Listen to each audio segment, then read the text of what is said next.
Oke guys, situasi juga sekarang baku tembak tadi TPNOPM di lapangan.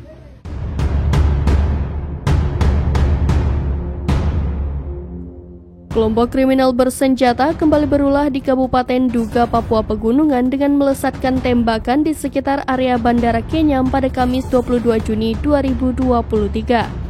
Aksi tersebut dinilai hanya untuk mencari perhatian seusai pelaksanaan pelantikan PJ Bupati Duga Edison Gwijangge. Hal ini disampaikan oleh Kepala Operasi Damai Kartens 2023 Kombes Faisal Ramadhani melalui keterangan tertulisnya pada Jumat 23 Juni 2023.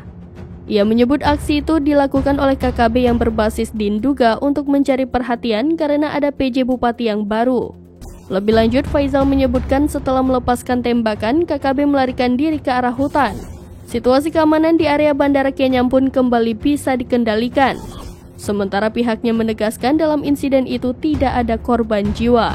Selain itu, tidak ada pula kerugian material maupun kontak tembak di pos Bandara Kenyam tersebut. Sementara Kabid Humas Polda Papua Kombes Ignatius Beni Adi Prabowo menyebutkan gangguan keamanan tersebut terjadi sekitar pukul 9:45 waktu Indonesia Timur. Saat itu aparat keamanan langsung merespon bunyi tembakan dengan mengejar para pelaku. Meski tak ada kontak tembak, Beni memastikan aparat gabungan terus bersiaga untuk menghindari peristiwa serupa.